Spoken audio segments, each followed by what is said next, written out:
Hi friends, I hope you all are fine at your places.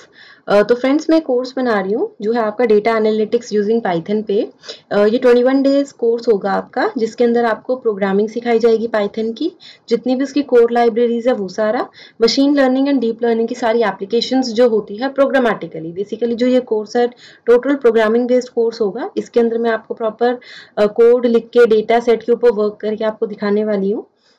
तो I hope आपको ये course पसंद आने वाला है। तो डियर ये आपकी फर्स्ट क्लास है। फर्स्ट क्लास के अंदर मैं आपके साथ सिर्फ जो बिल्कुल बेसिक होता है, इंट्रोडक्शन होती है पाइथन की, मैं वो स्टार्ट कर रही हूँ, जिसके अंदर मैं आपको पहले थोड़े से फीचर्स बताऊंगी, सॉफ्टवेयर बताऊंगी और एक इंट्रोडक्शन दूंगी वेरिएबल वगैरह के ऊपर। तो आई होप आपको ये कोर्स पसंद आएगा and if you like it तो आप अपने फ्रेंड्स के साथ शेयर जरूर करना। ठीक है, तो स्टार्ट करते हैं। तो हमारा जो चैप्टर 1 है या डे 1 आप लगा लो इस कोर्स का है, that is introduction to Python. सबसे पहले हम इसके बारे में कुछ पढ़ते हैं। भाई देखो, पाइथन जो है ना वो आपकी एक इंटरप्रेटेड लैंग्वेज है। इंटरप्रेटेड लैंग्वेज का मतलब क्या होता है आपका? देखो, आपके जो लैंग्वेज के ट्रांसलेटर्स होते थे, आपने बचपन में बेसिक में एक वर्ड पढ़ा होगा कंप्यूटर्स में, लैंग्वेज ट्रांसलेटर। ठीक है, ये जो लैंग्वेज ट्रांसलेटर्स होते थे ये करते क्या थे? आपकी जो लैंग्वेज होती है वो नॉर्मली आप क्या लिखते हो? कोडिंग आप 0101 की फॉर्म में नहीं करते हो, आप उसको नॉर्मली इंग्लिश फॉर्म में करते हो। तो अब इंग्लिश जो है वो कंप्यूटर को तो समझ आती नहीं है, कंप्यूटर को आती है मशीन लैंग्वेज। ठीक है, तो जो आपका ट्रांसलेटर होता है वो क्या करता था, वो इसी लैंग्वेज को जो आप इंग्लिश में लिखते थे, यानी आपकी हाई लेवल लैंग्वेज जिसको हम बोलते हैं, उसको वो कन्वर्ट करता था इनटू मशीन लैंग्वेज। ठीक है, तो वो काम किसका होता था? आपके लैंग्वेज ट्रांसलेटर्स का होता था। और आपके पास नेमली 3 ट्रांसलेटर्स होते हैं। एक होता है आपका असेंबलर, एक होता है आपका कंपाइलर और तीसरा जो होता है वो होता है आपका इंटरप्रेटर। तो आपकी जो पाइथन है वो इंटरप्रेटेड लैंग्वेज है, मतलब वो जो ट्रांसलेटर यूज करती है वो कौन सा है? इंटरप्रेटर। इंटरप्रेटर क्या करता है? लाइन बाय लाइन एग्जीक्यूशन करता है कोड का। देखो, जैसे छोटे बच्चे होते हैं, छोटे बच्चों का क्या होता है कि अगर मान लो उसने एक वर्ड में मिस्टेक करी है तो मैम उसको बुलाएंगी, उससे वो वर्ड ठीक करवाएंगी और जब वो वर्ड ठीक कर लेगा तब नेक्स्ट लाइन को चेक करेंगी। इंटरप्रेटर वैसे ही काम करता है। आपने कंप्लीट कोड लिखा है, ठीक है, तो वो जो कोड है उसमें मिस्टेक्स हो सकती हैं, तो जब वो उसको चेक कर रहा है एरर्स के लिए, तो वो लाइन बाय लाइन चेक करेगा। उसने फर्स्ट लाइन चेक करी, अगर उसमें कोई एरर नहीं है तो वो नेक्स्ट लाइन पे मूव करेगा। अगर से उसको नेक्स्ट लाइन में एरर मिलता है तो वो क्या करेगा? वो वहीं पे रुक जाएगा, आपको बोलेगा इस लाइन का एरर ठीक करो। जब आप इस लाइन का एरर ठीक कर दोगे, दोबारा से वो चेक करेगा। सेव करने के बाद आप दोबारा रन करोगे तो अगेन वो इस लाइन को चेक करेगा। अगर अब वो एरर फ्री हो चुकी है लाइन, तो ही वो नेक्स्ट लाइन में मूव करेगा, नहीं तो वो अगेन वहीं पे रुक जाएगा, वो आगे का कोड आपका रन नहीं करेगा। तो इसका बेनिफिट क्या रहता है? इसका बेनिफिट ये रहता है कि जो आपकी स्पीड होती है ना बच्चे, वो इंक्रीज कर जाती है।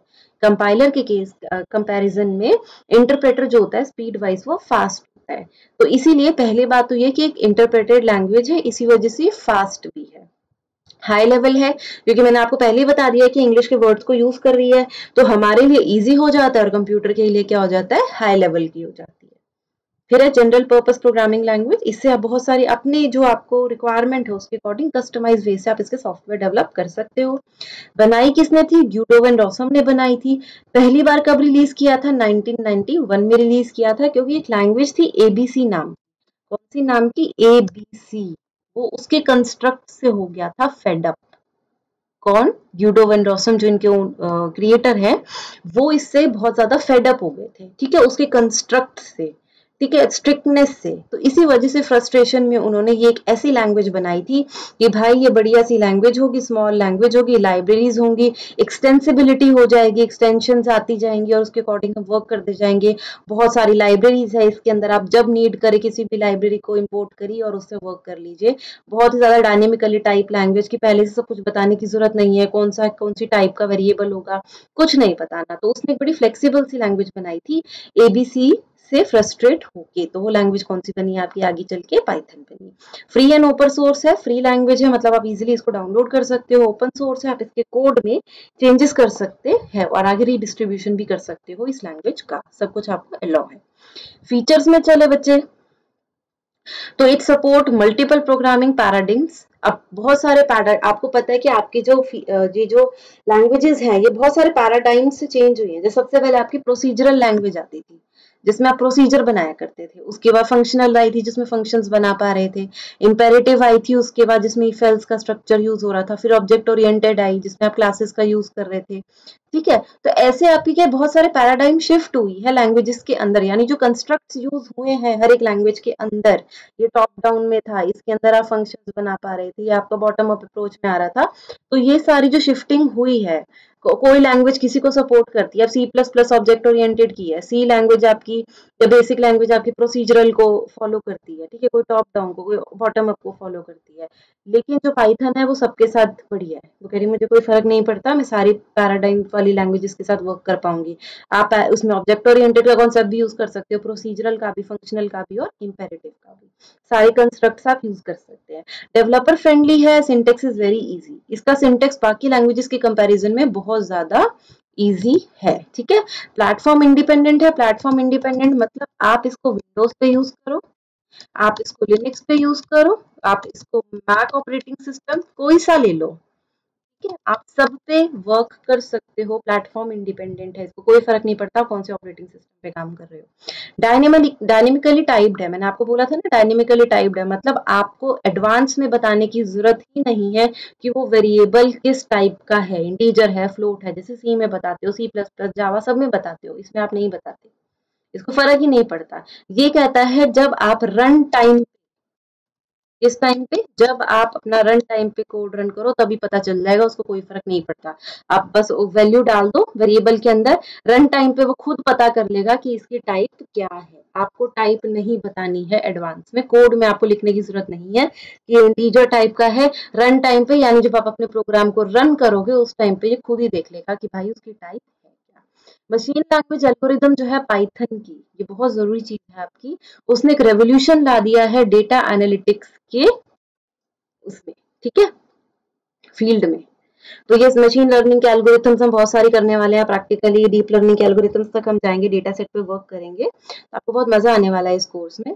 अगर हम बात करें इसके सॉफ्ट, आई होप आपको फीचर्स क्लियर हुए होंगे। अब हम चलते हैं सॉफ्टवेयर पे। देखो सॉफ्टवेयर बहुत सारे हैं, आप कितने भी नाम ले लीजिए, मैंने वो बोला है जो आपको नॉर्मली सुनने में आए होंगे। विज पाइथन की आइडियली जिसपे मैं आज काम कराऊंगी, दूसरा है पाईचार्म, ठीक है, फिर है एनाकोंडा। एनाकोंडा प्लेटफॉर्म सबने सुन ही रखा होगा। एनाकोंडा जो है ना, एक ऐसा प्लेटफॉर्म है, सॉफ्टवेयर है, जिसको आप डाउनलोड करोगे तो वो आपको जुपिटर नोटबुक और स्पाइडर, जैसे एक नॉर्मल पाइथन आइडियली जो मैं आपको बताऊंगी कहाँ से डाउनलोड होता है, स्पाइडर एनाकोंडा का आइडियली है इंटीग्रेटेड डेवलपमेंट एनवायरनमेंट, मतलब एक कमांड लाइन टाइप सा होता है, और जुपिटर नोटबुक जो बिल्कुल आजकल एडवांस में है, जिसपे लोग काम करते हैं और जिसपे आगे हमको भी काम करना पड़ेगा, ठीक है, क्योंकि विजुअलाइजेशन वगैरह इसी में बढ़िया होती है, डीप लर्निंग मशीन लर्निंग सारी इसी पे ही करनी है हमने, ठीक है। और उसके अलावा एक विजुअल स्टूडियो कोड है, ये तो भाई साहब कोई भी लैंग्वेज चला सकते हैं, कोई और सॉफ्टवेयर डाउनलोड करने की नीड ही नहीं है आपको, आप बस इसको करो डाउनलोड और सारा काम आपका चल ही जाएगा, ठीक है। तो विजुअल स्टूडियो कोड पे भी हम काम करेंगे कल या परसों, लेकिन आज मैं आपको सबसे सिंपलेस्ट जो है पाइथन आइडियली इस पे काम करना सिखाऊंगी। तो आई होप आपको एक आइडिया लग गया होगा कि भाई है क्या पाइथन, इसके फीचर्स क्या क्या हैं, और इसकी सॉफ्टवेयर रिक्वायरमेंट आपकी कोई सा आप इनमें से डाल सकते हो। सबलाइम टेक्स्ट है आपका, ठीक है, वो भी आप डाल सकते हो, वो मैंने लिखा नहीं था, चलो लिख देते हैं, सेम ही है, सबलाइम टेक्स्ट है, विजुअल स्टूडियो कोड सारे एक जैसे ही हैं, कोई फर्क नहीं पड़ता है, ठीक है। आप सबसे पहले भाई आइडियली बोला है तो आइडियली डाउनलोड भी करना पड़ेगा ना। देखो आइडियली मैंने डाउनलोड कर रखा है, आपको बता देती हूँ, आपको गूगल क्रोम पे जाना है और वहां पे आपको टाइप करना है python.org, साइट पे आप चले जाओ, आपको जो पहली साइट मिलेगी ये वाली, आपको इस पे क्लिक करना है। क्लिक करने के बाद आपको यहाँ दिख रहा है कि उसका ये वाला वर्जन जो है सबसे लेटेस्ट है, आप इस पे क्लिक कर देना और इसको डाउनलोड कर लेना। मैंने ऑलरेडी डाउनलोड कर रखा है तो मैं नहीं जा रही हूँ।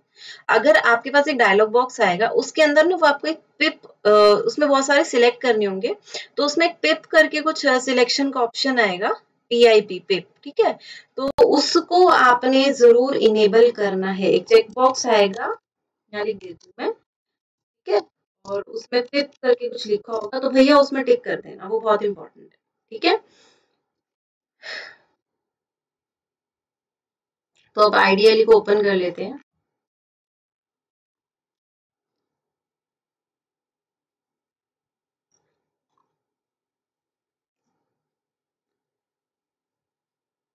जैसे मैंने आइडियली को करा तो आइडियली शेल 3.11.2 जब मैंने डाउनलोड करा था तो ये वाला चल रहा था, अभी शायद 15 चल रहा है, मैंने देखा था थोड़ी देर पहले, आपको ध्यान होना चाहिए कौन से वाला था। तो ये आपका आता है। अब इसमें देखो बेटा, आइडियली इसने आपको दिखा रही है। आइडियली भी ना आपके दो टाइप को लेके चलती है। एक ये आपका सिंपल जो होता है, इसको हम बोलते हैं इंटरप्रेटेड मोड, ठीक है, इसके दो मोड होते हैं, और दूसरा आपका होता है shell mode, script mode, sorry not shell, script mode. तो इंटरप्रेटेड मोड के अंदर क्या होता है, यहाँ पे आपको ये 3 आपको मिल रहे हैं, इसमें आपको प्रॉम्प्ट मिल रहा है, इसमें आपको क्या करना है, आप इसमें अगर कोई भी लाइन लिखते हो, मैंने लिख दिया 2+5 एंड मैंने एंटर प्रेस करा तो उसने मुझे आंसर दे दिया, ठीक है। अगर इसमें होता क्या है, जो इंटरप्रेटेड मोड होता है, जब आपको बहुत स्मॉल कोड लिखना हो, जब आपको कोई ऐसा कोड लिखना हो कि सिर्फ छोटे सा कोड चेक करना है, तो आप ये वाला मोड यूज करते हो। तो नॉर्मली हम इसको यूज करते नहीं है। हम फाइल पे जाएंगे, न्यू फाइल पे जाएंगे, तो ऐसा ओपन हो जाएगा, हम इसमें कोडिंग करेंगे। ये वाला जो मोड है, this is your script mode. और अगर आपको लार्ज प्रोग्राम्स लिखने हैं, फाइन, तो आप जो मोड यूज करेंगे वो यही वाला मोड है।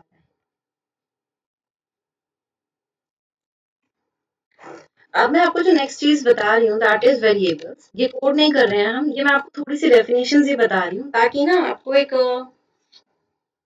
आइडिया लग जाए कि हम जो पढ़ रहे हैं, ज्यादा नहीं मैं थ्योरी में लिखना चाह रही, क्योंकि आगे मैंने छोड़, तो आज फर्स्ट डे है तो बिल्कुल इंट्रोडक्शन है, तो ज्यादा बड़े प्रोग्राम्स है भी नहीं हमारे पास। नेक्स्ट क्लास से हम पूरा कंस्ट्रक्ट पढ़ लेंगे अपना इफ एल्स फॉर लूप, और थर्ड में हम इसके डेटा स्ट्रक्चर्स कंप्लीट कर देंगे। तो फर्स्ट वाला स्टार्ट करते हैं। अभी वेरिएबल होता है, ये सबसे इंपॉर्टेंट पॉइंट होता है आपका। देखो, पाइथन का एक आइडेंटिफायर होता है, अ पाइथन आइडेंटिफायर एक नेम होता है that is used to identify variables.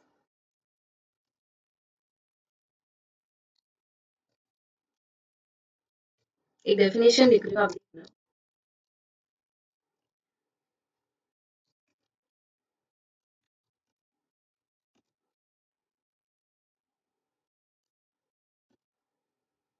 Python का आइडेंटिफायर होता है एक, it is a name that is used to identify variable, function और any other user defined item.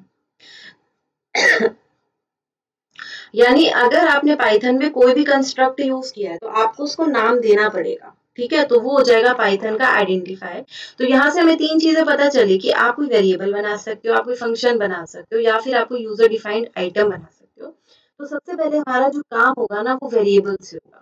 देखो, वेरिएबल्स क्या होते हैं, जब भी आप किसी लैंग्वेज में काम करते हो, तो आपको कुछ तो, जब कोई तो आप चीज बनाओगे ना जिसके अंदर आप वैल्यू स्टोर करोगे, तो वो जो चीज होती है आपकी वेरिएबल होती है, ठीक है। वेरिएबल क्या करती है, आपको मेमोरी में एक लोकेशन बनाने में हेल्प करती है। वेरिएबल बेसिकली एक मेमोरी की ही लोकेशन है, जिसके अंदर आप क्या करते हो, वैल्यूज को सेव करते हो, ठीक है। अगर आपने कोई और प्रोग्रामिंग लैंग्वेज पढ़ रखी है, तो आपको पता होगा वेरिएबल क्या होता है। Variable is a named memory location, ठीक है। एक नेम मेमोरी लोकेशन है जिसके अंदर आप कुछ भी वैल्यू डाल सकते हो और आप काम कर सकते हो। दूसरी चीज जो आपको पता होनी चाहिए, पाइथन केस सेंसिटिव है। केस सेंसिटिव का मतलब ये होगा कि अगर आप एक वेरिएबल बना रहे हो ए, और दूसरा वेरिएबल बना रहे हो कैपिटल ए, तो दोनों अलग है, क्योंकि वो छोटा है और वो अलग है। हमने क्या बोला, वेरिएबल एक मेमोरी का लोकेशन है जिसके अंदर कोई वैल्यू डालोगे, क्योंकि अगर हमें कोई भी काम करना है तो वेरिएबल्स का यूज हमको करना पड़ेगा। तो ये छोटा ए और बड़ा ए, क्योंकि मेमोरी का अब ये अलग अलग नाम माना जाएगा आपका, ठीक है। तो वेरिएबल बनाते कैसे हैं, वेरिएबल बनाने के लिए आप लिखोगे जैसे ए, ए वेरिएबल बन गया। लेकिन पाइथन, क्योंकि मैंने आपको बोला था कि डायनेमिकली टाइप है, ठीक है। अभी जब आप सी लैंग्वेज करते हो तो आप उसमें लिखते हो इंट ए, राइट। इंट ए का मतलब होता है कि एक वेरिएबल है जो इंटीजर टाइप का है। लेकिन पाइथन में मैंने बोला आपको पहले टाइप बतानी नहीं है, मतलब आपको पहले बताना ही नहीं कि वो इंटीजर टाइप का है। तो क्वेश्चन इज क्या, मैं सिर्फ ये लिखूंगी ए, आंसर इज नो। पाइथन के अंदर क्या है कि अगर आप ऐसे काम कर रहे हो, अगर आप वेरिएबल्स बना रहे हो, तो आपको इनिशियली उसको डिक्लेयर नहीं करना है। आप जब उसको यूज कर रहे हो, यानी जब उसमें वैल्यू डाल रहे हो, तो बस आप जब आपने लिख दिया ना a = 6, तो बस अपने आप एक वेरिएबल बन गया, ठीक है। उसके अंदर वैल्यू भी चली गई। यानी पाइथन में आप सिर्फ अकेला एक वेरिएबल नहीं बना सकते, आपको उसको यूज करना पड़ेगा with an assignment operator. Assignment operator कौन सा होता है आपका इक्वल, क्योंकि वो असाइन करता है ना, राइट हैंड साइड की वैल्यू को लेफ्ट हैंड साइड के अंदर डालता है। यानी अभी हो क्या रहा है, मेमोरी के अंदर आपकी जो मेमोरी है कंप्यूटर की, उसके अंदर एक लोकेशन बन रही है ए, जिसके अंदर आपकी वैल्यू क्या जा रही है 6। ठीक है, तो ये वेरिएबल होता है जो आपको पता होना चाहिए था। कुछ रूल्स होते हैं वेरिएबल के, जैसे आपका ये ए टू जेड नेम ले सकता है, स्मॉल से कैपिटल लेटर्स में ले सकता है, अंडरस्कोर ले सकता है, ठीक है, जीरो आप डाल सकते हो, डिजिट्स डाल सकते हो पूरी 0 से 9। लेकिन ये जैसे एट दी रेट का सिंबल हो गया, जो पंचुएशन मार्क्स होते हैं, एक्सक्लेमेशन मार्क्स हो गए, डॉलर का सिंबल हो गया, परसेंटेज का सिंबल हो गया, ये ऐसे नहीं लेगा। ठीक है, तो ये आपके लिए इंपॉर्टेंट है। इसके अलावा कोई जो रिजर्व्ड वर्ड्स होते हैं, यानी आपके जो की वर्ड्स होते हैं, अगेन ये उसको जो है कंसिडर नहीं करेगा। आपको वैल्यू डालनी आ गई, न्यूमेरिक वैल्यू डालनी है तो वेरिएबल का नाम लिखना, इक्वल टू लिखना, उसमें वैल्यू डाल देना। अगर आप कोई स्ट्रिंग टाइप का वेरिएबल डालना चाह रहे हो, जैसे आप नेम में कुछ डालना चाह रहे हो, तो आपके लिए जरूरी हो जाएगा डबल कोट्स में डालना। जैसे नेम में मैंने डाल दिया, कंट्री का नाम डाल दिया इंडिया, ठीक है। आप डबल कोट्स में भी डाल सकते हो, आप सिंगल कोट्स में भी डाल सकते हो, कोई फर्क नहीं पड़ता, बट कोट्स होने चाहिए बस। ठीक है, सिंगल कोट्स में डाल दिया। और आप चाहे तो ट्रिपल कोट्स का भी यूज कर सकते हो, पाइथन में ट्रिपल कोट्स भी होते हैं, तो बनते हैं 3 सिंगल कोट और फिर 3 single quote close. Double single का कॉम्बिनेशन नहीं डालना है आपने। अगर आप स्ट्रिंग डेटा टाइप बना रहे हो और उस टाइम पे आप नेम इक्वल टू इंडिया ऐसे लिख देते हो, तो अब यहाँ पे आपको पाइथन क्या करेगा, एरर जनरेट कर देगा कि भैया ये तो स्ट्रिंग टाइप है, जब डायनेमिकली जब इंटरप्रेट हो रही होगी लैंग्वेज, स्ट्रिंग टाइप को तुमने ऐसे कैसे डाल दिया। उसके बाद आता है आपका कमेंट्स। कमेंट्स क्या होते हैं आपके, कुछ ऐसा कोड जिसको हमने एग्जीक्यूट नहीं कराना होता, ठीक है, तो ये आपका होता है अनएग्जीक्यूटेबल। अंडरस्टैंडिंग पर्पस के लिए है, वो चीज हम रन नहीं करवाना चाहते। जैसे अभी जितना भी मैंने लिखा है, चाहे मैं इसको डिलीट करूं, अगर मैं इसको डिलीट ना भी करूं और मैं इसको कमेंट बना दूं और मैं फिर इसी में आगे कोडिंग करके इसको रन करूं, तो ये कुछ भी लाइन वो रीड नहीं करेगा इंटरप्रेटर, और मेरा एरर भी जनरेट नहीं होगा, और ये सारी चीजें लिखी भी रहेंगी। तो कमेंट आपको क्या करते हैं, हेल्प करते हैं पाइथन में कुछ ऐसी स्टेटमेंट्स लिखने से जो आप इग्नोर करवाना चाहते हो, क्योंकि आपने सिर्फ उसको अंडरस्टैंडिंग पर्पस के लिए लिखा था। अगर सिर्फ एक सिंगल लाइन है जिसको कमेंट बनाना है, तो आप उसके आगे हैश का सिंबल डाल दो। देखो हैश डालते ही रेड कलर की हो गई ना, मतलब कमेंट बन गया। अगर मल्टी लाइन है, जैसे अब यहाँ पे इतनी सारी लाइंस है, तो आप डालेंगे ट्रिपल कोट्स। ट्रिपल कोट डाला यहाँ पे, और अब यहाँ पे आप ट्रिपल कोट कंप्लीट कर दो। तो ये जो आपका सारा कोड आप देख रहे हो, इसका कलर चेंज हो गया। इसका मतलब क्या है, हम इसका चेंज कर देते हैं। इसका मतलब क्या है कि ये जो आपका सारा है, ये अब कमेंट में आ रहा है, ये सारा आपका कमेंट का पार्ट बन गया। तो ये आपका मल्टी लाइन कोड हो गया, मल्टी लाइन कमेंट हो गया, सॉरी। ठीक है, इसके बाद अगर आपको कुछ प्रिंट कराना है, तो आपको एक फंक्शन यूज करना पड़ेगा, आपको पता ही है। तो जो प्रिंट पाइथन के अंदर होता है वो होता है प्रिंट। प्रिंट फंक्शन है तो उसके ब्रैकेट स्टार्ट होते हैं। फंक्शन का मतलब, फंक्शन की ओरिजिन क्यों हुई थी, फंक्शन की ओरिजिन इसलिए हुई थी क्योंकि हम चाहते थे, कई बार ऐसा कुछ होता था कि हमारा कुछ कोड होता था जो बार बार यूज होता था। अब एक है मैं उसकी कोडिंग बार बार करूं, दूसरा क्या था कि मैं उसको एक फंक्शन बना दूं और उसकी कोडिंग एक बार कर दूं, आगे जितनी बार भी कहीं मुझे उसको यूज करना होगा, तो मैं बस उस फंक्शन का नाम लिख दूंगी और मैं उसको यूज कर पाऊंगी।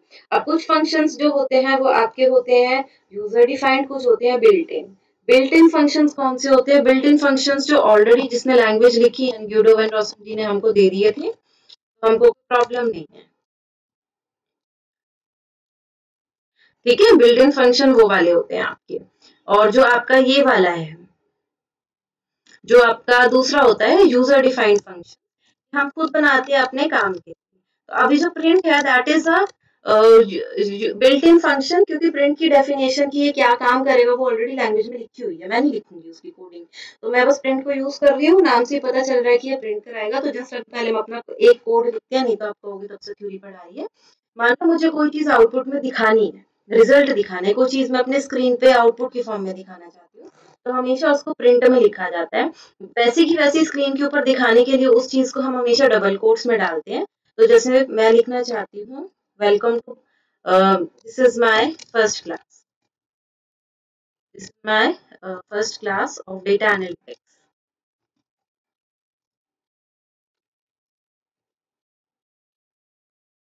राइट। तो अगर इसको मैंने डबल डबल कोट्स में स्ट्रिंग जाती है, डबल कोट्स में प्रिंट के अंदर जो भी चीज लिखोगे वो एज सच प्रिंट हो जाएगी। तो ये पहली लाइन लिखी, फाइल में गई, सेव एज पे गई, ठीक है। फाइल का नेम आपने लिखा है तो मैंने लिख दिया प्रोग्राम वन लिखा, dot P Y. P Y क्योंकि एक्सटेंशन होती है, इसको मैंने सेव कर दिया। वो आपसे पूछे कि आप इसको कहीं और सेव करना चाहते हो तो कर सकते हो। रन पे क्लिक करा, F5 शॉर्टकट की है, नहीं तो रन मॉड्यूल, मर्जी आपकी। जैसे ही आप रन करोगे तो मेरे को पहला आउटपुट मिल गया, this is my first class. तो मुझे यहाँ से क्या पता चला कि अगर मैं कुछ भी एज सच प्रिंट कराना चाहती हूँ तो मैं प्रिंट के अंदर डबल कोट्स में उस चीज को डाल दूंगी और वो मुझे दिख जाएगी। ठीक है, मैंने इसको क्लोज कर दिया तो मेरी आउटपुट विंडो चली गई। तो ये मेरा फर्स्ट कोड था। तो आप जब भी कोई स्ट्रिंग प्रिंट कराना चाहते हो तो वो डबल कोट्स में क्या कर दो, प्रिंट फंक्शन के अंदर डाल दीजिए और वो एज सच आपकी प्रिंट हो जाएगी। तो ये सबसे पहला कॉन्सेप्ट आता है। तो अब हम एक काम करते हैं, मैं इसी में आगे आगे काम करवाती जाऊंगी। अब मैंने इसको सिंगल लाइन कमेंट बनाया। तो अब हम एक प्रोग्राम लिखते हैं, सीधा हम प्रोग्राम पे आते हैं, ज्यादा टाइम वेस्ट नहीं करेंगे। प्रोग्राम तो आपको मेरे को एक क्या करना है कि सैलरी की वैल्यू हम सेट करेंगे और फिर हम प्रिंट कराएंगे कि आपने ये वैल्यू एंटर करी हुई है। तो जैसे मैं प्रोग्राम टू प्रिंट सैलरी, सबसे सिंपल सा है। तो देखते हैं, मैंने एक वेरिएबल बनाया सैलरी जिसके अंदर मैंने वैल्यू डाल दिया, कुछ भी डाल सकते हो, 7,000 डाल दी। अब मैं प्रिंट करा रही हूँ,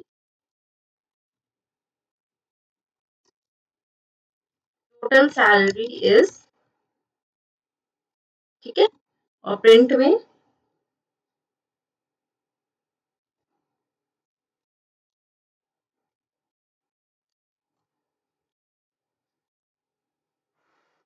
सैलरी। मैंने क्या किया, सैलरी पहले अपने तरफ से सेट करी, फिर मैंने बोला कि मुझे लिखा हुआ है टोटल सैलरी इज, और फिर मैंने लिख दी सैलरी की सैलरी। तो जो ये सैलरी है, अब क्योंकि प्रिंट के अंदर जब डबल कोट्स में कोई चीज डालते हो वो तो एज सच प्रिंट होती है। अब हम ये देखेंगे, मैंने प्रिंट के अंदर ये सैलरी वर्ड डाला है पर मैंने इसको डबल कोट्स में नहीं डाला है, तो अब आउटपुट क्या आएगा। तो मैं बस कंट्रोल एस करा सेव करने के लिए और F5 प्रेस करा रन करने के लिए। तो आप देखो मेरे पास आउटपुट में क्या आ रहा है। एक तो मुझे दिख रहा है टोटल सैलरीज, तो वो तो चीज ठीक है क्योंकि प्रिंट में थी तो आ गई।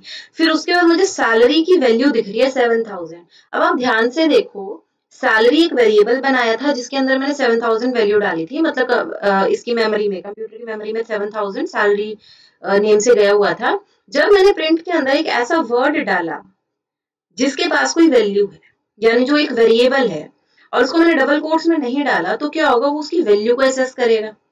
अगर मैंने उस चीज को डबल कोट्स में डाल दिया तो वो फिर वैसे का वैसा प्रिंट होगा। जैसे अगर मैं इसी वेरिएबल को डबल कोट्स में डाल दूं और अगली लाइन में मैं इसको ऐसे प्रिंट करा दूं तो आपको समझ में आ जाएगा मैं बोल क्या रही हूँ। टोटल सैलरी इज, अब क्योंकि ये डबल कोट्स में था तो अभी इसको एज अ वेरिएबल कंसिडर नहीं कर रहा, उसके लिए वो एक सिंपल स्टेटमेंट है जिसको प्रिंट करना है। लेकिन थर्ड वाली स्टेटमेंट में मैंने क्योंकि वेरिएबल का नेम लिखा है डबल कोट्स के बिना, तो उसने उसकी वैल्यू मेरे को उठा के दे दी। ठीक है, तो आई थिंक ये चीज क्लियर हुई होगी। और क्योंकि आप कहेंगे भाई वो तो एक ही लाइन में आना चाहिए था, अच्छा नहीं लग रहा, तो हमारे पास इसका तरीका है, जितनी चीज आपको डबल कोट्स में चाहिए डबल कोट्स में रखिए, उसके बाद कॉमा करके उस वेरिएबल का नाम दे दीजिए। तो अब अगर आप रन करेंगे तो टोटल सैलरी इज, और उसके साथ में ही आपको ये देखिए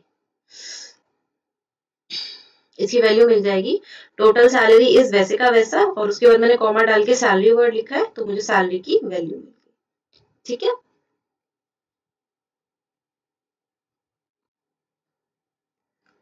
तो अब इसको कमेंट कर देते हैं।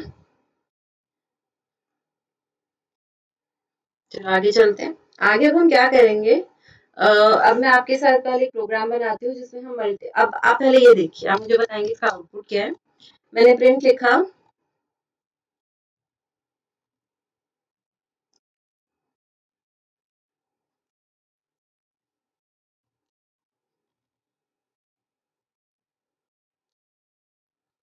मैं लिख रही हूँ welcome to class one, first class है ना आज हमारी क्लास देव, ठीक है, मैंने ये लिख दिया। सो प्रिंट करके देखते हैं इसको। We are going to see what we get. तो स्पेलिंग गलत है, don't mind, but it's okay. Print पहला जो आपने लिखा वो पहले, उसके बाद अगली वाला, उसके बाद अगले वाला, ठीक है। तो बिल्कुल ठीक चल रहा है कि आपका जो पहला आउटपुट है, प्रिंट जो एक प्रिंट होता है वो एक लाइन में देता है, दूसरा प्रिंट दूसरी लाइन में देता है आउटपुट। तो हमको इतना तो समझ में आ चुका है। अब अगर मैं इसको एक लाइन में लाना चाहूंगी तो कई बार ऐसा होगा कि हम कुछ कॉम्पिटिशन्स कर रहे होंगे और हमारे पॉसिबल हम मल्टीपल प्रिंट स्टेटमेंट्स लगा रहे होंगे, but what we wanting will be कि हमारा जो आउटपुट है वो एक ही लाइन में है। तो हम वो कर सकते हैं, हमारे पास एक कीवर्ड होता है, उस कीवर्ड का नाम होता है एंड। तो वेलकम के वो ना कंटिन्यूएशन रख देता है, उसको कहता है कि भाई भूल मत, तू अभी अगले यहाँ से जो तू अगले प्रिंट पे जाता है तो अगली लाइन पे चला जाता है।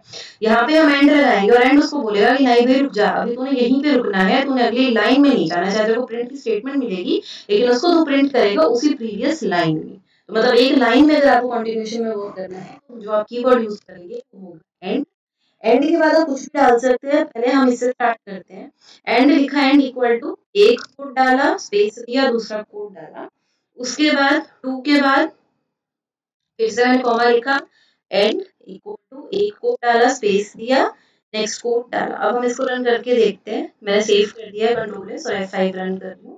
तब आप देखो तीनों चीजें क्या आ गई मेरी।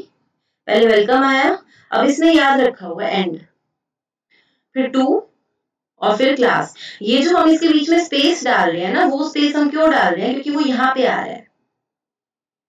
ये जो एक स्पेस आ रहा है वो यही स्पेस है जो मैंने एंड के यहाँ दे रखा है, ठीक है। जैसे अब मैं इस पे इधर मैं यहाँ लिख दूं, मैं स्टार लगा दूं 3, ठीक है। अब इसको रन करें। मैंने क्या लगा रखा था, 4 स्टार थे, एक स्पेस था, तो वही चीज आ रही है, 4 स्टार और एक स्पेस।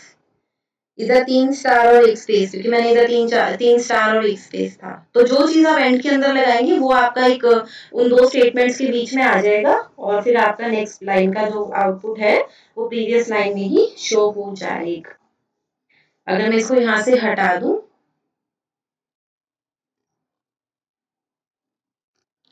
तो देख लेते हैं।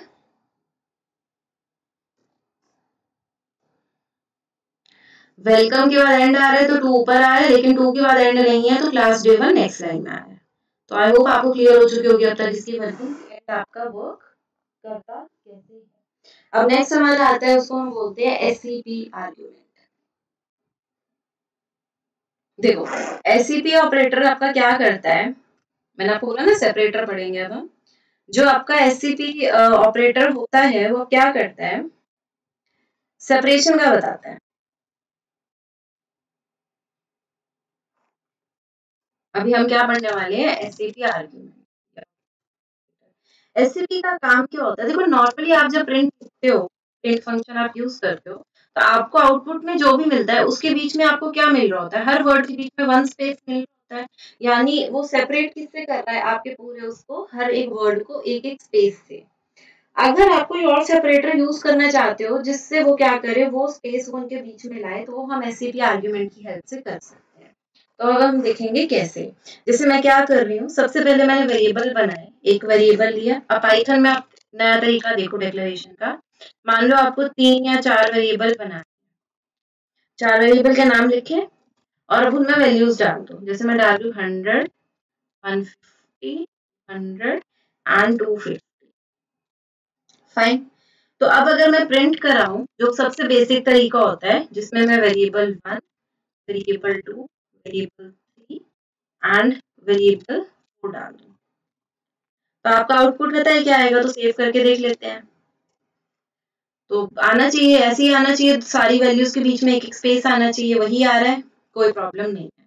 अब मान लो मैं ये लिख दूं, मैं प्रिंट स्टेटमेंट लूं जिसमें सेम चीज लिखो, तो इसको हम कॉपी कर लेते हैं, कंट्रोल सी, कंट्रोल वी, और इसके साथ में हम एक चीज और ऐड कर देते हैं, एससीपी यानी सेपरेटर इक्वल टू दिस, ठीक है। अब इसको रन करके देखो। उसने क्या करा, मैंने सेपरेटर में कुछ दिया ही नहीं, मैंने कहा खाली है मेरा सेपरेटर, किसी चीज से सेपरेट नहीं करना। तो उसने किसी भी वैल्यू के बीच में जो स्पेस वो डाल रहा था अपनी तरफ से, वो उसने हटा दिया, ठीक है। अब मैं मान लो सेम स्टेटमेंट लेती हूँ, लेकिन अब मैं बोलती हूँ कि जो मेरा सेपरेटर होगा वो क्या होगा, कॉमा। तो मैंने इनके बीच में कॉमा डाल दिया। अब अगर मैं रन करूं तो मुझे हर एक वैल्यू के बीच में कॉमा दिख रहा है। नेक्स्ट मैंने बोला मुझे स्पेस चाहिए, राइट। तो स्पेस के लिए आपका जो सेपरेटर रहेगा वो इन दो कोटेशन मार्क्स के बीच में एक स्पेस डाल दो, जो कि हमारा डिफॉल्ट सेपरेटर है। तब आप देखो सबके बीच में आपको स्पेस आ रहा है, फर्स्ट और लास्ट आउटपुट सेम है। अगर कॉलन डालना है, आई थिंक अब आपको समझ आ चुका होगा, आपको बस SCP लिखना है और कॉलन डालना है, राइट। जो भी आपको डालना है that is entirely your wish. Colon आ गया। लास्ट एक और देख लेते हैं, मान लो कुछ ऐसा सा डिजाइन सा बनाना है, चाह रहे हो ये इतनी सारी लाइंस आ जाए, ठीक है। तो इस ढंग से भी आपका आउटपुट आ सकता है, बस आपको करना है कि SCP ऑपरेटर्स जो है वो यूज करना है, ठीक है। तो अब तक तो हमने बहुत सिंपल सी चीज पढ़ी कि वेरिएबल कैसे बनाते हैं, मल्टीपल वेरिएबल्स, कमेंट्स क्या हो गया, वैल्यू डालनी कैसे है, प्रिंट कैसे करना है। अभी तक लेकिन हमने कोई भी इनपुट ढंग से नहीं लिया। अभी तक जो मैंने आपको इनपुट लेना सिखाया वो तो मैंने सेट कर रखा था ना, यूजर से तो इनपुट लिया ही नहीं, लेकिन हम एक नॉर्मल प्रोग्रामिंग लैंग्वेज में तो यूजर से इनपुट लेंगे। तो इसी वजह से अब मैं आपको जो फंक्शन सिखाने वाली हूँ वो उसका काम क्या है, उसका काम है यूजर से इनपुट लेना, ठीक है। एंड अकॉर्डिंगली फिर हमारा काम होगा। तो स्टार्ट करते हैं।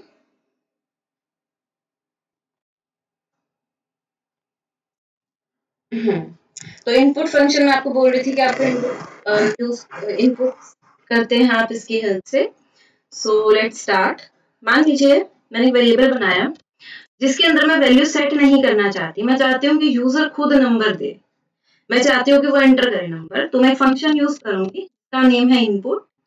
क्योंकि फंक्शन है तो उसके ये वाले ब्रेसेस तो होंगे। फंक्शन देखो, जब भी मैं इनपुट चाहती हूँ यूजर से तो मैं उसको एक प्रॉम्प्ट प्रोवाइड करती हूँ। जैसे आप ATM पे जाते हैं, अगर वो आपसे पिन मांगता है तो आपके पास एक स्टेटमेंट लिखी आती है ना, एंटर द पिन नंबर या एंटर द अमाउंट, क्रेडिट, या कुछ तो इन्फॉर्मेशन वो आपको भी देता है। वो आउटपुट नहीं होता है लेकिन वो प्रॉम्प्ट होता है, क्योंकि उसके बिना आप काम ही नहीं कर सकते, क्योंकि आपको ही नहीं पता सॉफ्टवेयर मांग क्या रहा है आपसे। तो इनपुट फंक्शन के इन ब्रैकेट्स में जो आप वैल्यू डालते हो ना, उसको प्रॉम्प्ट बोलते हो। ये वो स्ट्रिंग होती है जो आपको दिखेगी ताकि आप कोई एक्शन परफॉर्म कर सको, यूजर एक एक्शन परफॉर्म कर सके, उसको भी बताना है भाई तुम कर क्या रहे हो, राइट। तो हम इसके अंदर वो स्टेटमेंट लिखते हैं। जैसे फिलहाल मैं चाह रही हूँ कि मेरा यूजर कोई नंबर एंटर करे, तो मैं उसको बोलूंगी एंटर नंबर, ठीक है। उसके बाद अगर मैं अब इसको प्रिंट कराना चाहूँ कि जो नंबर उसने दिया था, तो मैं प्रिंट में डालूंगी। अब मैं डबल कोट्स में लिखूंगी the number is,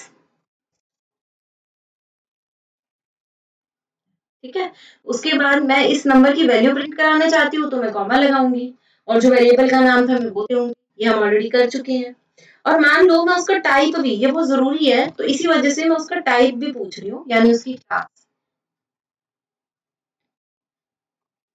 and class is, अभी मैं आपको बताऊंगी ये हम क्यों कर रहे हैं और ये क्या कर रहे हैं, दोनों चीजें समझेंगे।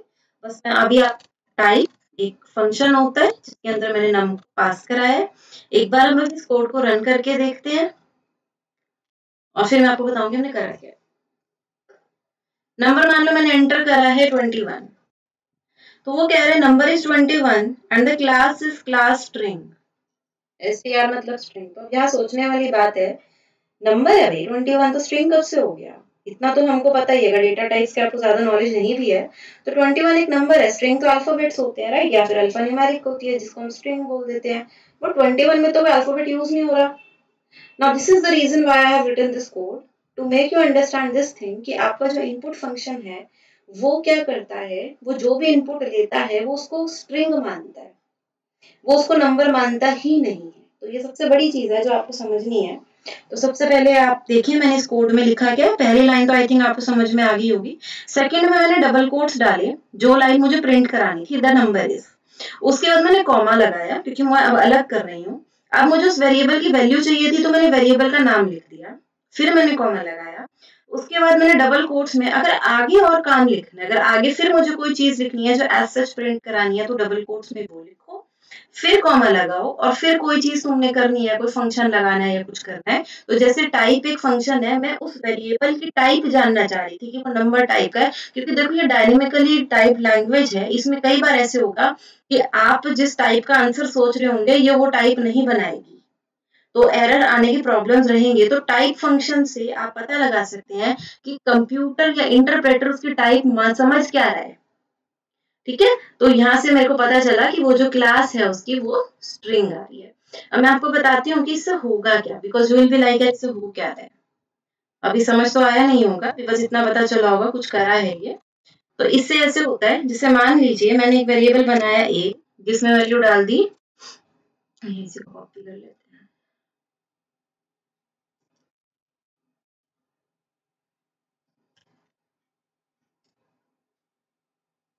num1, एंटर द नंबर 1 का, कंट्रोल वी, num2 करा, एंटर द नंबर 2 करा, एक वेरिएबल बनाया सम, जिसमें मैंने num1 और num2 को ऐड कर, यानी दोनों वेरिएबल की जो भी वैल्यू एंटर होंगी उनको ऐड करो और वो सम में आ जाए। और लास्ट में प्रिंट कर रही हूँ सम की वैल्यू, मैं स्टेटमेंट्स नहीं लिख, सिर्फ लॉजिक दिखाना है तो सम लिख दिया, सेव करा, रन करा। आपसे पहला नंबर मांग रहा है, मैंने 2 डाला, सेकंड नंबर मांग रहा है 4, तो सम के अकॉर्डिंग 6 प्रिंट होना चाहिए, पर वो प्रिंट क्या करा रहा है, 24। ऐसा क्यों हो रहा है, क्योंकि वो इसको स्ट्रिंग मान के चल रहा है। अब स्ट्रिंग आपको पता है क्या करती है, अगर मैं हेलो प्लस वर्ल्ड बोलती, स्ट्रिंग हेलो है और उसके साथ में प्लस कर देती वर्ल्ड, तो वो हेलो वर्ल्ड देता। तो गलत तो ये भी नहीं कर रहा है, क्योंकि ये इसको स्ट्रिंग मान के चल रहा है, राइट। तो अब क्या करें, यानी नंबर तो कभी इनपुट कर ही नहीं सकता, इनपुट फंक्शन कर सकता है, आपको करनी पड़ेगी टाइप कास्टिंग। क्या करनी पड़ेगी आपको, टाइप कास्टिंग। टाइप कास्टिंग के लिए आपके पास फंक्शन है, अगर इंटीजर में कन्वर्ट करना है तो इंट है, फ्लोट में कन्वर्ट करना है तो रिक्वायरमेंट के अकॉर्डिंग मैं आपको बताती जाऊंगी, अभी आपके काम के 2 फंक्शन आएंगे। जैसे फिलहाल अगर मुझे लग रहा है कि मैंने जो नंबर एंटर कराना है वो जो अब इधर इतने में आपका नंबर आ जाता है ना 2, अब मुझे उस 2 को इंटीजर टाइप का करना है, तो मैं क्या कर सकती हूँ, मैं इंट फंक्शन लगाऊंगी इसके अराउंड, यहाँ पे और यहाँ पे एंड करूंगी। उससे हुआ क्या, इनपुट से लेकर यहाँ तक 2 वैल्यू आ गई थी कंप्यूटर में, और फिर मेरे इंट फंक्शन ने उसके अंदर वो 2 ले लिया और उसको इंटीजर में कन्वर्ट कर दिया। ऐसे यहाँ पे इंट लिखा और यहाँ पे इंट लिख दिया। तो अब इसको रन करें। अब अगर मैं सेम आर्ग्यूमेंट्स 2 एंड 4 के साथ करूं तो आपको देखो मुझे 6 मिल रहा है। अब आप कहोगे मान लो इंटीजर वेरिएबल डालना हो तो इंटीजर के लिए सॉरी डेसिमल वाली यानी फ्लोट वैल्यूज डालनी हो तो फ्लोट के लिए अगेन हमारे पास फंक्शन होता है एफएलओ। जैसे मैंने इसको रन करा 2 एंड 4 पे, तो मुझे 6.0 देगा, डेसिमल को कंसीडर करेगा। मान लो इसको मैं इंट का कर दूं और इसको मैं फ्लोट का कर दूं, इधर मैंने 2 दिया, इधर मैंने 4 दिया, आउटपुट अभी भी फ्लोट में, क्योंकि वो बिगर वाले जो डेटा टाइप होता है उसमें कन्वर्ट हो जाता है, फ्लोट बड़ा होता है इंट से तो उसमें कन्वर्ट हो गया। ठीक है, ऐसे ही मेरे पास टाइप कास्टिंग पे एक और फंक्शन होता है एसटीआर। मान लो आपके पास न्यूमेरिकल वैल्यू है जिसको आप स्ट्रिंग में कन्वर्ट करना चाह रहे हो, तो आप एसटीआर फंक्शन से स्ट्रिंग में कन्वर्ट कर सकते हो। ठीक है, तो ये बहुत काम आएंगी आपकी। अभी हम कन्वर्जन करेंगे क्योंकि इसमें बहुत सारे आपकी डेटा टाइप्स हैं, जो ये है टाइप पाइथन है आपकी अलग अलग टाइप की, जो आपने कभी पढ़ी नहीं होंगी सी सी प्लस प्लस में, इसकी थोड़ी सी अलग चलती है। ठीक है, तो अगर आप स्ट्रिंग पे काम कर रहे होते, जैसे मैं लिख दूं user name equal to,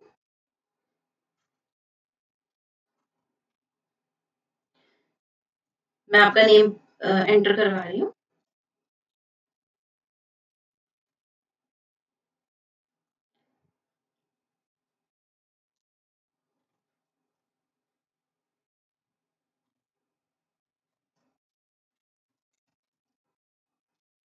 hello and welcome, और उसके बाद मैं यूजर नेम प्रिंट करवाती हूँ।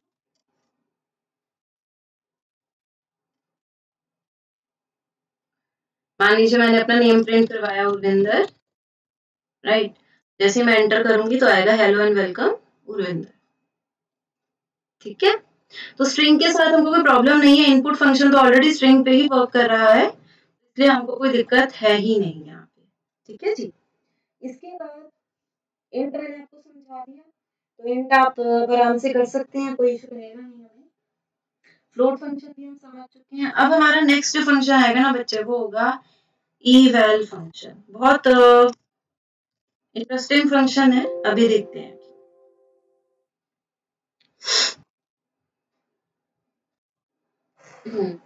तो जैसे अब हम करते हैं, मैं एक स्टेटमेंट लिखती हूँ, आप देखना।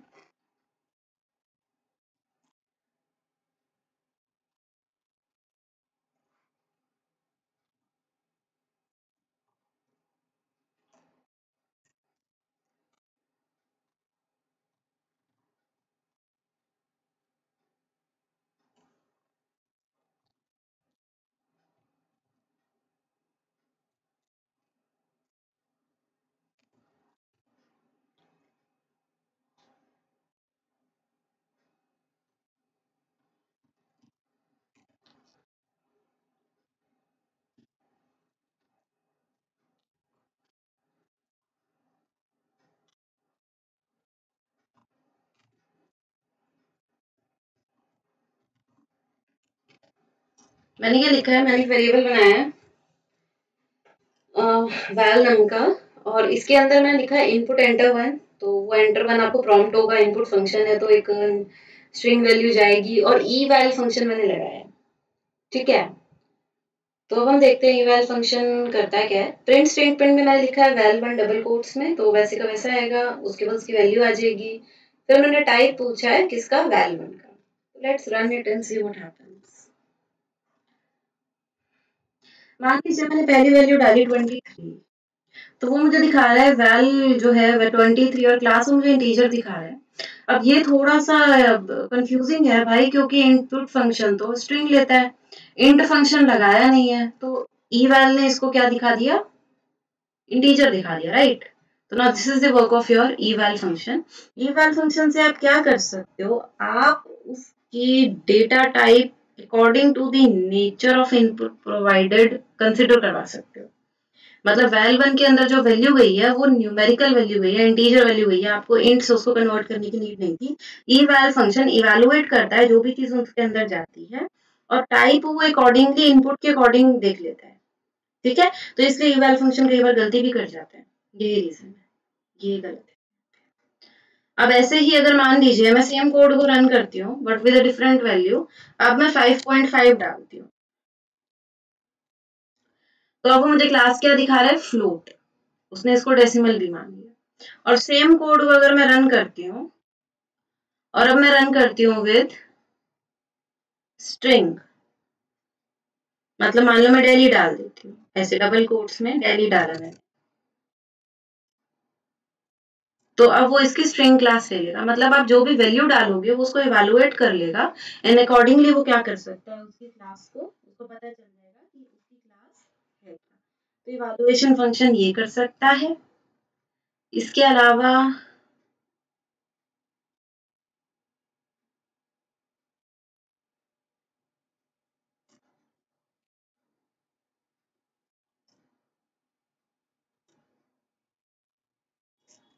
डायरेक्ट इवेलुएशन कर सकता है आपके फंक्शंस का। सॉरी, मैंने प्रिंट स्टेटमेंट,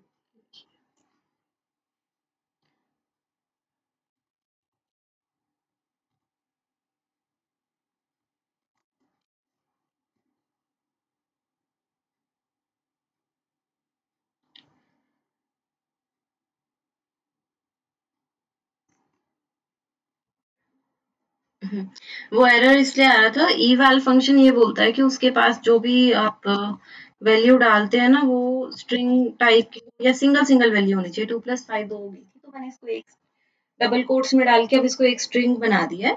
अब अगर मैं इसको रन करती हूँ तो आपको 7 मिल जाएगा। ठीक है,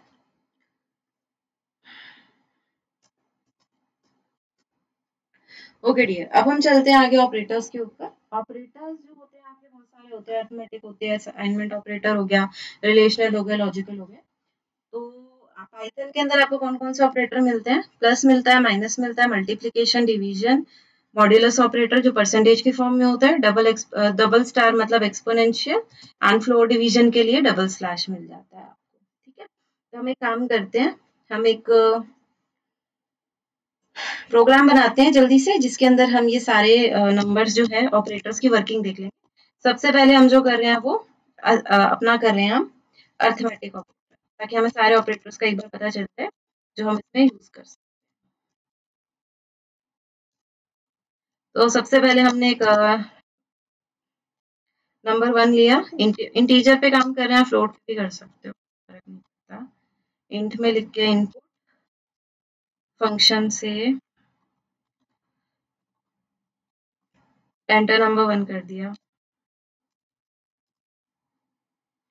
इसको कॉपी करा, पेस्ट करा,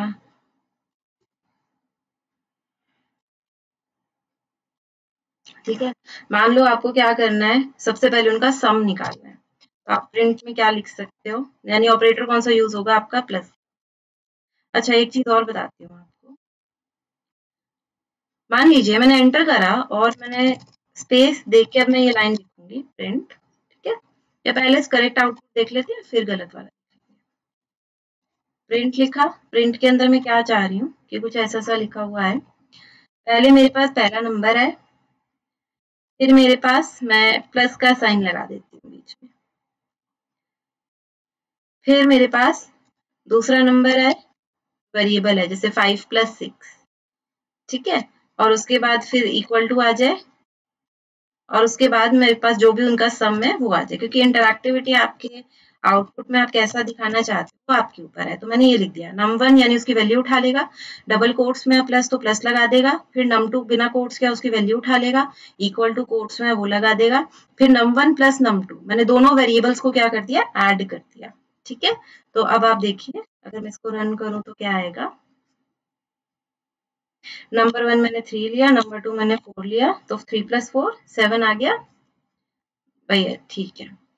अब अगर मैं इस प्रिंट को स्पेस देके यहाँ लिख दूं, तो ये मेरे पास एक एरर दे रहा है, सिंटैक्स एरर, जिसको बोल रहा है अनएक्सपेक्टेड इंडेंट।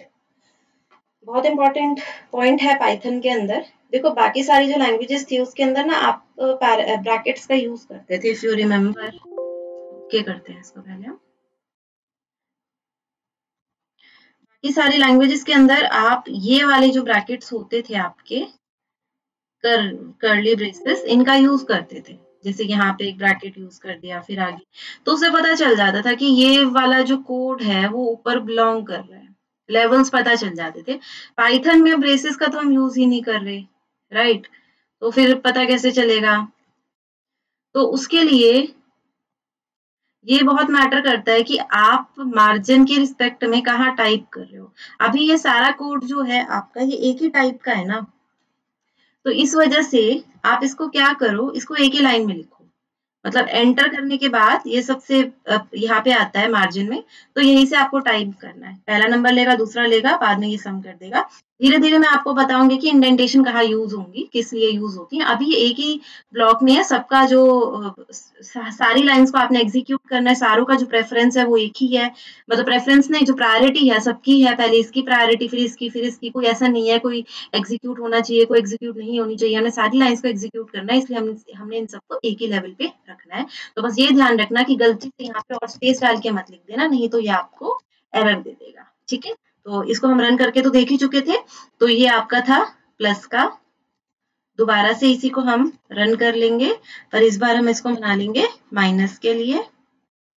तो ये आपका जो ऑपरेटर था प्लस का था। अब अगर मुझे माइनस करना है तो मेरा ऑपरेटर रहेगा डैश यानी माइनस का।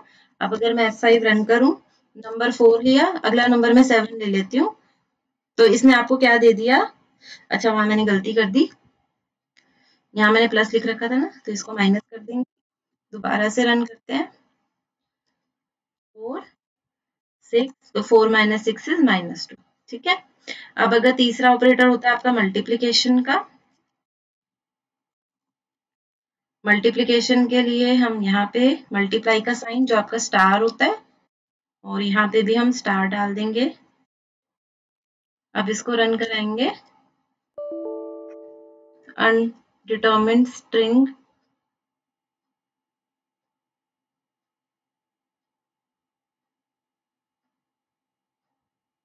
लिटरल। ओके, देखते हैं हमने क्या गलती करी है। int input enter number 1, int input enter number 2, print num1 comma star comma num2 comma equal to comma। अच्छा, यहाँ पे हमने गलत लिखा है, कोड में गलती नहीं थी, वो 4 रह गया था। ठीक है, नंबर 1 आपने एंटर किया 4, एंटर किया 6 4 द 24 आ गया, 1 2 3 एंड 1 2 3। फिर अब अगर आपको डिवीजन के लिए करना है, तो डिवीजन के लिए जो आपका ऑपरेटर यूज होता है, ये होता है एक स्लैश। अच्छा, अब मैं आपको बताती हूँ ये डिवीजन में देगा क्या। जैसे हम 5 और 2 लेंगे, तो 5 डिवाइडेड बाय 2 2.5, तो जो आपको क्वोशिएंट होता है ना, ये आपको वो देता है। ठीक है, जो ये वाला डिवीजन ऑपरेटर होता है, सिंगल स्लैश वाला। इसके बाद आपका आता है एक्सपोनेंशियल ऑपरेटर, वो होता है आपका डबल स्टार। तो पावर जैसे 2 रेज टू द पावर 3, ऐसे। तो पहला नंबर मैंने 2 ले लिया, अगला मैंने 3 लिया, तो 2 की power 3, 2 to the 4 to the 8। ठीक है, तो ये आपको वो देगा। इसके बाद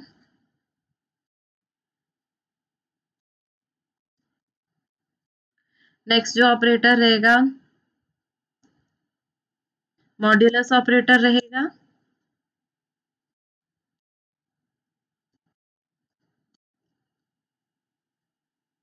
जैसे 5 को डिवाइड करो 4 से, तो 5 मॉड्यूलस 4, रिमाइंडर 1 आता है ना, 4 1 द 4, नीचे 1 रिमाइंडर बचता है, तो जो रिमाइंडर बचता है ये आपको वो देता है। मॉड्यूलस ऑपरेटर आपका रिमाइंडर ऑपरेटर है। ओके, एंड जो लास्ट अर्थमेटिक ऑपरेटर्स में आता है वो होता है फ्लो डिवीजन। ये थोड़ा सा गंदा सा ऑपरेटर होता है, गंदा नहीं होता है ये, आपका थोड़ा सा ना राउंड ऑफ टाइप काम करता है। जैसे जो नियरेस्ट इंटीजर होता है ना, जब डेसिमल में आएगा। ओ, हाँ ठीक है, नहीं इस पे तो काम करना है ना, इस पे तो भैया हमको काम। तो फ्लो डिवीजन में डबल स्लैश लगाया। अब इसको रन करके दिखाते हैं आपको। 5 और 2 में 2.5 आता है, इफ यू रिमेम्बर। तो 5 और 2 का ही एग्जांपल लेते हैं। अब ये 2 दे रहे हैं। जब आपने 5 डिवाइडेड बाय 2 लिखा था, सिंपल डिवीजन करी थी, तो जो पूरा पॉइंट में आपके पास आ जाता है वो वैल्यू होती है। फ्लो डिवीजन क्या करती है, राउंड ऑफ नहीं करती। फ्लो डिवीजन का काम क्या होता है कि जैसे 2.5 है, तो वो इसका डेसिमल हटा देगी, क्योंकि इसका नियरेस्ट इंटीजर 2 है, तो जिसका नियरेस्ट इंटीजर होता है वो उसके पास ला देती है। ठीक है, तो बस ये ध्यान रखना है जब आप फ्लो डिवीजन में काम करें, थोड़ा सा अलग होता है, बाकी ज्यादा डिफरेंस।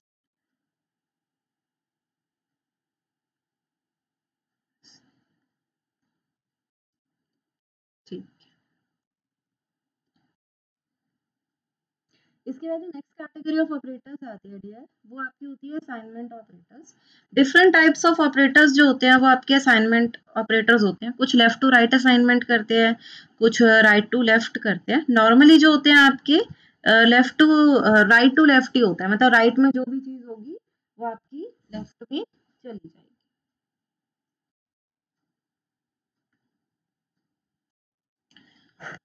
तो असाइनमेंट ऑपरेटर नॉर्मली होता कैसे है, ये जैसे जो भी वैल्यू यहाँ पे होगी वो आपकी लेफ्ट हैंड साइड वाले जो वेरिएबल होता है उसके अंदर चली जाती है। नेक्स्ट चीज होती है आपकी short hand notation. Short hand notation भी इम्पोर्टेंट है, बिकॉज जिनकी कोडिंग बहुत अच्छी होती है वो प्रेफर शॉर्ट हैंड नोटेशन ही करते हैं ऑपरेटर्स में। तो शॉर्ट हैंड नोटेशन समझ लेते हैं। जैसे आपने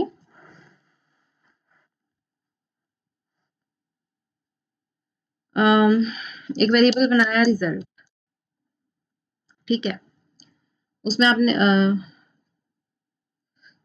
नहीं, हम एक काम करते हैं, शॉर्ट हैंड नोटेशन है ना, हाँ num1 बनाया, इनपुट से नहीं ले रही, 5 ले रही हूँ, num2 num1 एक वेरिएबल बना लिया, इतना कर लो। अब मैं क्या कर रही हूँ, sum equal to sum plus num1 और मैं इनिशियली सम, तो आप देखो क्या होगा, एक वेरिएबल बनाया num1 जिसमें 5 वैल्यू है, एक वेरिएबल बनाया 0 सम जिसमें 0 वैल्यू है। अब मैंने बोला सम और num1 को ऐड करके इसमें डाल दो, सम में ही डाल दो, तो सम की वैल्यू 0, num1 की वैल्यू 5। अगर मैं प्रिंट कराऊं सम को तो क्या आएगा मेरे पास,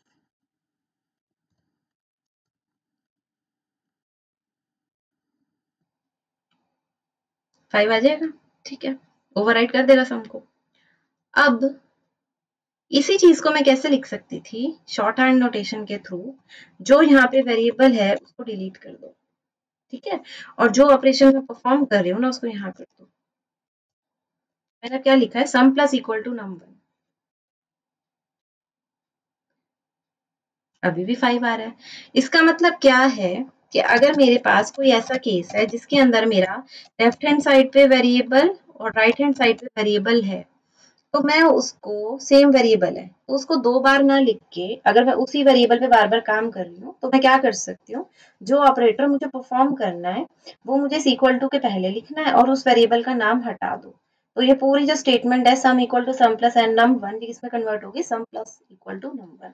ऐसे ही आप माइनस के लिए कर सकते हो, ऐसे ही आप मल्टीप्लीकेशन डिवीजन जितने भी आपने ऑपरेटर्स पीछे पढ़े हैं सबके लिए आप क्या कर सकते हो, शॉर्ट हैंड नोटेशन का यूज कर सकते हो। तो ये one of the possible ways है in which you can do your coding. Experienced जो होते हैं वो इसी में काम करते हैं। अगला कैटेगरी आती है dear, that is your relational operators, fine. तो रिलेशनल ऑपरेटर्स के अंदर क्या होता है, less than, greater than, equal to, not equal to, इस ढंग के ऑपरेटर होते हैं। तो मैं दो वेरिएबल से num1 सेट कर रही हूँ, एक तो 60 और एक मैं num2 सेट कर रही हूँ, इसको मैंने कर लिया है 30, इनपुट नहीं लेंगे हैं। अभी मैं सारा काम इसी के ऊपर करने वाली हूँ। सबसे पहले मैं प्रिंट कराना चाह रही हूँ कि क्या मेरा जो num1 है वो इक्वल है num2 के, बराबर है, वैल्यू असाइन नहीं करना चाह रही। तो जब मैं इक्वालिटी चेक करना चाह रही होती हूँ दो वेरिएबल्स की, तो मैं डबल इक्वल टू ऑपरेटर लगाती हूँ जब मैं इनको कंपेयर कर रही हूँ। तो डबल इक्वल टू बेसिकली है क्या आपका, double equal two is your comparison of, okay. तो डबल इक्वल टू आपका कंपेरिजन ऑपरेटर होता है। तो अगर अब मैं इसको प्रिंट कराऊं तो आपको मिलेगा फॉल्स। रिलेशनल ऑपरेटर्स हमेशा ट्रू या फॉल्स की फॉर्म में ही आपको आउटपुट देंगे। आउटपुट जो होता है इनका या तो होगा ट्रू या फिर,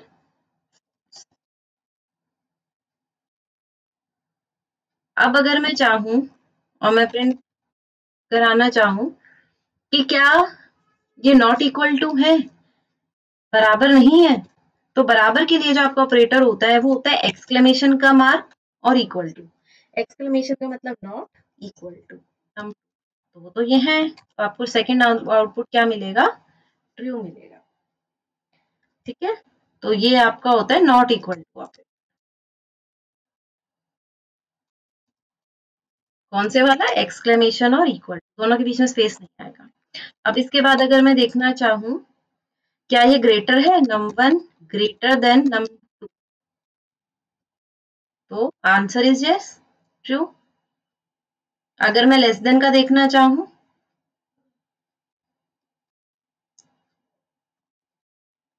तो मुझे लेस देन का सिंबल लगाना है, तो आएगा फॉल्स, चौथा ऑप्शन फॉल्स आ रहा है आपका। अगर मैं greater than equal to check करना चाहूंगा, ग्रेटर देन के बाद इक्वल टू, तो ग्रेटर देन के साथ इक्वल टू लगा, तो क्या है, नहीं है, तो फॉल्स आएगा लास्ट ऑप्शन। हाँ sorry, greater than equal to में ग्रेटर देन तो है ना, कोई एक भी चीज ट्रू हो जाए तो हो जाती है। लेस देन इक्वल टू में अभी भी फॉल्स ही आएगा क्योंकि ना ही लेस है और ना ही इक्वल है, राइट।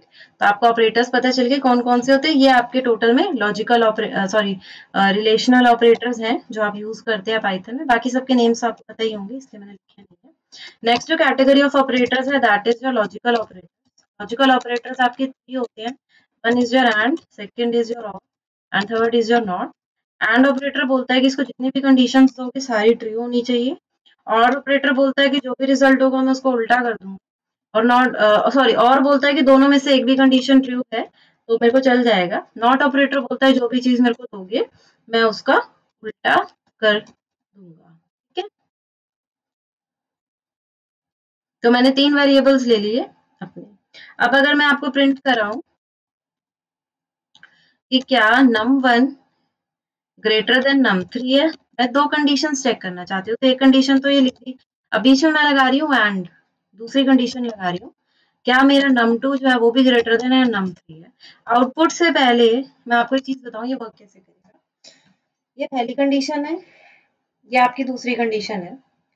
अगर आपकी ये पहली कंडीशन भी ट्रू होती है और दूसरी कंडीशन भी ट्रू होती है तो ही आपको आउटपुट ट्रू में देगा, नहीं तो ये आपको देगा फॉल्स में। उसका रीजन क्या है कि आपने इनके बीच में लगाया है एंड ऑपरेटर। एंड बोलता है कि मैं जिन दो कंडीशंस के बीच में लग रहा हूँ दोनों की वैल्यू ट्रू आनी चाहिए। मान लीजिए ये पहली कंडीशन ये आपको फॉल्स आउटपुट दे देती तो एंड ऑपरेटर फिर दूसरा नहीं चेक करता क्योंकि उसको दोनों ट्रू चाहिए। अगर उसको पहला फॉल्स मिल गया तो इसका मतलब आउटपुट वो फॉल्स ही देगा, तो इंटरप्रेटर क्या करता है आगे चेक नहीं करता।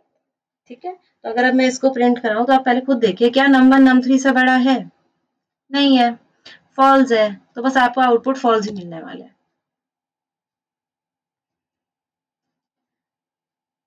ठीक है, अब सेम क्वेश्चन रखते हैं लेकिन अब हम इसमें और लगा देते हैं।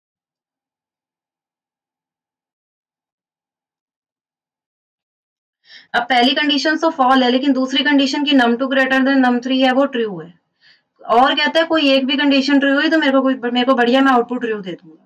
तो इस क्योंकि दूसरी कंडीशन ट्रू हो रही है तो आपका आउटपुट क्या मिल जाएगा, आपको ट्रू मिल जाएगा। ठीक है, नॉट कैसे काम करता है आप ये देख सकते हो। जैसे अगर मैं आपको ये बोल दूं प्रिंट, प्रिंट में मुझे क्या चाहिए, नॉट num1 मान लो लेस देन num3 कर लो,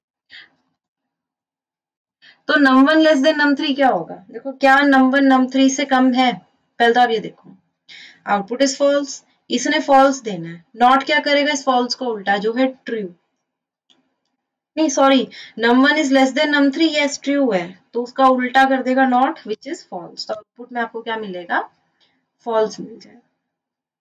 ठीक है, तो this is how your logical operators work. Last जो कॉन्सेप्ट हम पढ़ रहे हैं वो है आपका ऑपरेटर प्रेसिडेंस का। वैसे तो इसका बहुत बड़ा टेबल है वो मैंने अभी नहीं बनाया है। ठीक है, मैं आपको शॉर्ट में दो एग्जांपल बता देती हूँ। जैसे आपने ए में 5 ले लिया, बी में 2 ले लिया, सी में 3 ले लिया, यस इसमें 3 ले लिया और इसमें आपने 2 ले लिया। ठीक है, अब अगर मैं प्रिंट कराऊं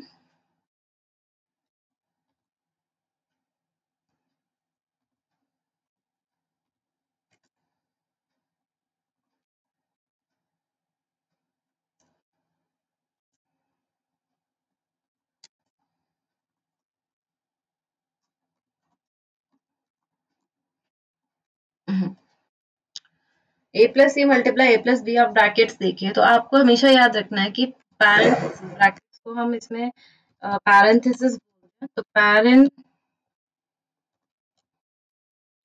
जो थीसिस है उसकी हाईएस्ट प्रेसिडेंस होती है, हमेशा याद रखना पाइथन में। तो इसका मतलब पहले ए प्लस सी होगा फिर ए प्लस बी होगा और जो आएगा उनका मल्टीप्लाई होगा क्योंकि ये एक ब्रैकेट में है और ये दूसरा ब्रैकेट में। तो ए प्लस सी क्या हुआ आपका 7, ए प्लस जी बी 8, तो 7 8 56, तो आप आउटपुट देख लेना 56 आ रहा है। इसके बाद अगर हम प्रिंट कराएं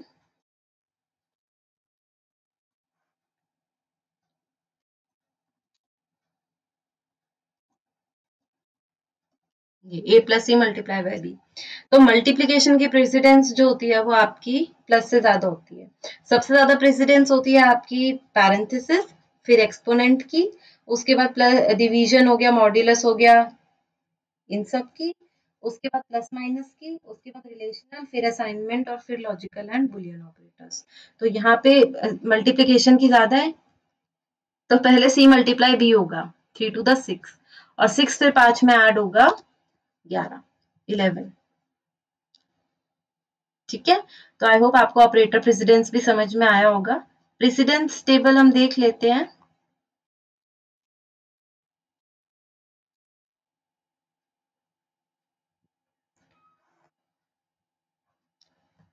इमेज